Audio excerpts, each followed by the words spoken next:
Et bonjour à tous, y buenos días. On se retrouve 2 jours de suite pour parler de l'Espagne et du Barça. Et donc, forcément, on se retrouve encore avec Ackerman. Comment tu vas, Aker, pour commencer? Écoute, moi ça va très bien. On attaque un peu le mercato du coup de cet été, qui va être assez mouvementé du côté d'Espagnol global, hein, que ce soit Real ou Barça. Mais là, du coup, on parlait du Barça et un peu du poste qui, selon moi, va être très important cet été pour remplacer notre Robert national. Ah ben, avec un départ de Lewandowski en fin de contrat à prévoir et un Ferran Torres qui n'a pas encore les épaules pour être un titulaire dans ce FC Barcelone, 2 noms ont surgi sur le mercato et pas n'importe lesquels. Joao Pedro de Chelsea et Julian Alvarez de l'Atlético sont les 2 noms qui reviennent le plus pour occuper la pointe de l'attaque du Barça. Je te propose qu'on commence avec Joao Pedro. Quelles sont ses qualités et quels sont ses défauts pour rejoindre ce Barça selon toi? Alors, João Pedro, je trouve qu'il a un peu ce profil d'attaquant complet. Il est bon dans les petits espaces, bonne qualité technique, il sait jouer au dos au jeu, il sait jouer en pivot, notamment à l'image contre le Paris Saint-Germain cet été, où il a sorti une très grosse performance, notamment dans ce rôle un peu de joueur d'appui dos au jeu. Il a une bonne vitesse de pointe, qui est un joueur qui a une bonne finition. Il a aussi une petite folie dans les 30 derniers mètres. Il aime bien souvent tenter des reprises de volée, des retournées, notamment une qui en a mis le week-end dernier. Donc je trouve que c'est un joueur qui est assez complet. Il aime bien aussi faire profiter ses coéquipiers. Il aime bien des fois redescendre, notamment avec un rôle un peu plus de faux neuf pour justement venir décrocher, aider à la construction. Quand on sait qu'au Barça, on a besoin justement d'avoir 10 joueurs qui sont bons dans cet aspect-là. Avoir un numéro 9 qui est technique et qui a une palette assez large que João Pedro, ça peut être aussi, je pense, pas mal pour l'effectif. Hmm. Bah, quels seraient les défauts pour toi qui empêcheraient le transfert de Joao Pedro au Barça?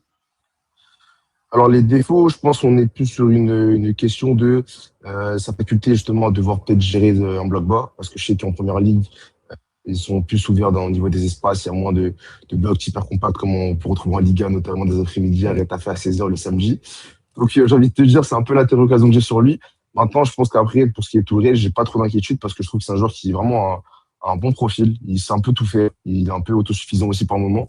Donc je trouve que en termes de profil au Barça, la seule crainte que j'ai par rapport à ça, c'est plus notamment sur sa faculté à savoir se démarquer dans des blocs un peu plus compacts, qui sont différents notamment de la première ligue. Et justement, l'autre joueur qui est annoncé est bon, l'un des attaquants les plus sexy sur le marché, si on peut le dire de cette manière-là. J'ai envie de nommer El Araña, Julian Alvarez. Justement, que penses-tu du profil de Julian Alvarez au FC Barcelone? Je sais que c'est un peu le rêve absolu de quasiment toute la communauté du Barça à l'heure où on parle. C'est un Et joueur pas du qui est Barça, beaucoup je voulu. pense. Et pas que du Barça aussi, de beaucoup de clubs européens, quand on sait un peu la situation du joueur en question. Maintenant, moi, c'est un joueur que j'aime beaucoup parce que je pense qu'on l'a un peu tout suivi depuis son arrivée en Europe, depuis qu'il est arrivé du côté de City, et notamment à la Coupe du Monde 2022. On a un peu tout cet attachement autour de lui. C'est un joueur qui sait quasiment tout faire. Il est bon en tant que faux neuf, il est bon en tant que second attaquant, il est bon techniquement. C'est quelqu'un, un joueur très, très juste techniquement dans le dernier mètre. Il arrive à se créer des situations tout seul. Je pense à l'image notamment du match face Arsenal où on fait un mi-temps pas mal de fois. Il s'est créé des situations. Contre le Barça, il a fait sortir un match aussi qui était très bon. Un joueur aussi qui, dans les grands rendez-vous, se cache pas. En Coupe du Monde 2022, on l'a vu. En Ligue des Champions, on l'a encore vu. Avec City à l'époque, en Ligue des Champions, lorsqu'ils sont allés loin, on l'a vu aussi. Donc c'est un joueur un peu qui aime bien les grands rendez-vous. C'est quelqu'un qui se cache pas, qui justement aime bien prendre le jeu à son compte. Comme on avait aussi d'ailleurs en Copa del Rey lors de la finale contre la Real Sociedad, où il a marqué un but qui était son jeu. Donc, c'est un joueur qui, au Barça, s'imprégnerait de manière parfaite parce qu'il coche toutes les cases, en fait. Il est bon dos au jeu, il sait jouer avec ses coéquipiers, il est bon en faux neuf, c'est quelqu'un de très, très fort techniquement. Dans les petits espaces, il sait comment se faufiler. C'est un joueur aussi qui est autosuffisant, qui va se créer des situations tout seul, même lorsque c'est bouché. Et il connaît la Liga aussi, donc c'est un joueur qui, justement, n'aurait pas la difficulté de s'adapter au championnat.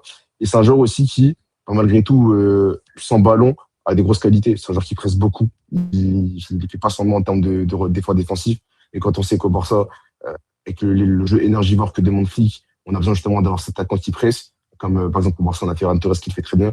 Bah, je trouve qu'Alvarez aussi le fait aussi bien et pourrait s'incorporer là-dedans. Maintenant, après, le seul point que j'ai avec lui, c'est notamment sa faculté potentielle au niveau du but qu'il peut mettre par saison.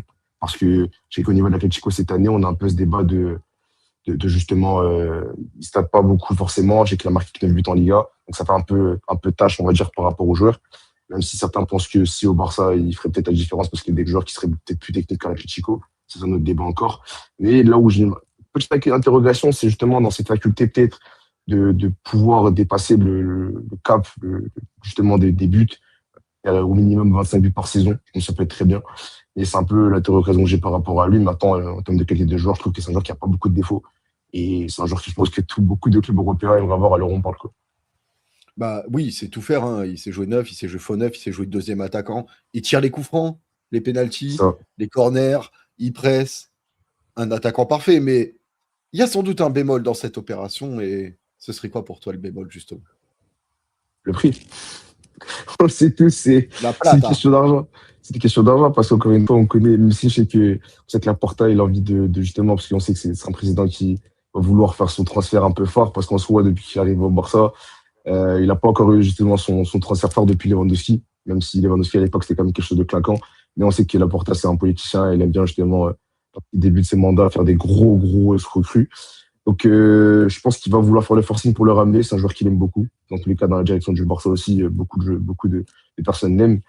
Mais quand on sait que la concurrence va être rude dessus, quand on sait que le PSG commence à un peu commencer à appuyer sur Alors, l'accélérateur Arsenal aussi. sur le dossier, Arsenal qui va pas tarder non plus à arriver sur lui, quand on sait un peu la difficulté notamment du poste de neuf, quand on sait que le Barça aussi veut être là. Après, de ce qui sort, on sait que disons que la priorité du joueur pour l'instant, les préférences, on va dire, sont de rester en Espagne, notamment du côté du Barça. Mais ça peut aller très vite parce que, encore une fois, quand tu as des clubs à côté comme Arsenal et le PSG qui ont des projets qui commencent à devenir très importants dans l'échec européen, je pense qu'Alvarez ne va pas non plus dire refuser catégoriquement ces clubs-là, alors qu'il a la possibilité de rejoindre des clubs qui, selon moi, sont à l'heure où on parle top 5 européens.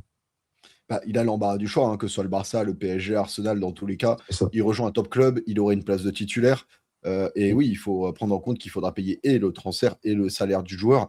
Et il est vrai que bah, dans cette optique-là, peut-être que le Barça aurait un léger retard sur le PSG et Arsenal qui disposent des droits Mm. TV de Première Ligue et a montré être capable d'investir massivement sur le marché des transferts eux aussi. Donc oui, s'il y a une limite sur le transfert de Alvarez au Barça, c'est clairement bah, l'opération financière en elle-même car comme on le dit très souvent sur le tour en ce moment, les finances du Barça restent illisibles. Mais pour vous qui regardez cette vidéo, plutôt Julian Alvarez ou plutôt Joao Pedro, n'hésitez pas à nous donner vos avis dans les commentaires, on y répondra avec grand plaisir. Et comme d'habitude, n'hésitez pas à liker pour le référencement de la chaîne et à vous abonner si vous êtes nouveau sur le contenu. Merci à tous d'avoir été sur le taureau et à très très vite.